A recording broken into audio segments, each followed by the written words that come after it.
My therapist said, "Why are you so upset?" And I said to her, "Why are you not?" Yeah. When even your own therapist is telling you that you might be the problem, maybe you should listen. Hey guys, welcome back to the channel. Welcome back to another Breaking Brad video where I react to breaking news and viral moments in short form. We gotta check in with the lovely Rosie O'Donnell, the celebrity and left-wing activist who fled America, actually, after Trump's re-election and moved to, I believe, Ireland. But you might have thought, like, okay, she rage quit America, that's fine, but surely she'll, focus on Ireland things. No, she's been doing quite the media tour, actually, constantly talking about American politics, and it's unhinged. It's so unhinged that even her own therapist is getting concerned for her. And she admitted this on a podcast interview with an MSNBC host. Let's listen to this first clip. When people say, "I changed my mind," we have to say, "Welcome back to reality. Let's all be Americans together," right? Because what's happening is not only happening to Democrats, it's happening to everyone. And when the Medicaid cuts go in, old people are going to start to die. To die. What he's done yet hasn't even hit us yet. Just to pause here for a factual correction. Medicare is the government health insurance program that covers old people. Medicaid, which she's referring to the cuts, which are pretty minor reforms around the edges that the Republicans passed, is primarily serving low-income people, not the elderly. That is Medicare. So I'm not sure Miss Rosie knows what she's talking about, but go off, Queen, I guess. Yet. Right. And if he's not stopped now, we have lost our country. And I don't know, Nicole, how it is that some people cannot see it. My therapist said, "Why are you so upset?" And I said to her, "Why are you not?" Yeah. Yeah, I have that conversation too, because the gaslighting that I think you're alluding to, if you're a thoughtful, informed person, you do stop and say, well, maybe it is me.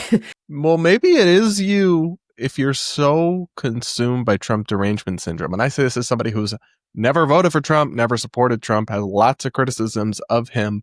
But if you are so obsessed, even now that you've left the country, in Rosie O'Donnell's case, and so just constantly raging out over everything he does, including the stuff that is not unusual, because Trump does some crazy and outlandish stuff that a normal Republican would not do. Modestly trimming Medicaid is normal Republican stuff, and she's acting like it's Germany under Hitler. And so maybe that is why your therapist is concerned, Rosie. I love how there's no introspection. And it's so funny because therapy, I think one of the problems with a lot of therapists now is that they just affirm people's delulu and say, "You're so right, Queen." And they just affirm you, and they don't call you out. They don't hold you accountable or push you to grow or change or reckon with the fact that you're the problem. Rosie actually has a therapist who did gently do that. And her initial response is, "Oh, there must be something wrong with the therapist." The funny thing is that is almost Trumpian in the level of narcissism, because he's like that too. In his eyes, he can do no wrong. And yet she's the biggest Trump hater, but they actually have a lot in common. I just find this so funny. Imagine your own therapist telling you "Hey, this is not good, actually. You might be a little too obsessed with this or letting this affect you too much." And you're like, "Wow, something's wrong with this therapist because she's not as crazy as I am." No, that's why you're the one that's in therapy, babe. Oh my gosh. And then this very serious MSNBC host, this is her podcast, Nicole Wallace, who's like, "You're so right, Queen." Doesn't pick up on the massive factual error, by the way. I don't know, man. If this is not just in a nutshell, the kind of everything that people hate about the kind of for lack of a better word, woke elite, that's a clip right there that explains why people would rather have a country run by somebody as crazy as Trump than by the elite establishment that these folks represent. Look in the mirror sometime. Don't just blame your therapist for asking you to reflect. What a crazy thing. What a crazy thing to admit on a podcast. Like, you could not waterboard that out of me if I'd had that interaction with my therapist, and she just offers that up. Absolutely hilarious. I love it, though. Appreciate the transparency, babe. But guys, there's one more clip of Rosie on this podcast I want to show you. First, though, make sure you're subscribed. Comment with your thoughts, especially about the therapist part. I'm still not over that. Hit the like button, yada, yada, yada. And let's look at the second clip of Rosie. You're a newscaster, but I got to tell you, when they run the UN speech, you're destroying your countries. They're being destroyed. It's time to end the failed experiment of open borders. You have to end it now. See, I can tell you. I'm really good at this stuff. Your countries are going to hell. and they don't come back and say, that was insane. Did you hear what the president did? That's what we need from the newscasters, but they kick you right out. Terry Moran, Jim Acosta, see ya. Wouldn't want to be ya. You dare stand up to the Fuhrer? You bet your ass you do. And if you don't stand up now, we're going to be like Nazi Germany. I can't believe she's serious. Her complaint is that mainstream news media isn't biased against Trump enough. Am I being punked? Is like Ashton Kutcher going to come run out and be like, you've been punked? Like, wow, I'm really dating myself with that one. But the lack of self-awareness here is kind of astounding because, one, I mean, the mainstream networks, with the exception of Fox News, they kind of are like that. They don't say it as explicit as that most of the time because they try to maintain a veneer of neutrality. But they do actually present things in a very critical light of Trump. But I love how this speech at the UN, I haven't watched the full speech, but the parts that were included in this clip, it's like him railing against open borders, him like crapping on other governments. Did I miss the Nazi part? Like maybe I just missed it. But that is not particularly, beyond the pale to simply be against immigration and want to close your borders. That's just a conservative view of the world and of geopolitics and of human migration. I really can't understand how somebody could think that just calling Trump Nazi more and being more alarmist about him in the media would like help. Haven't they already done that enough?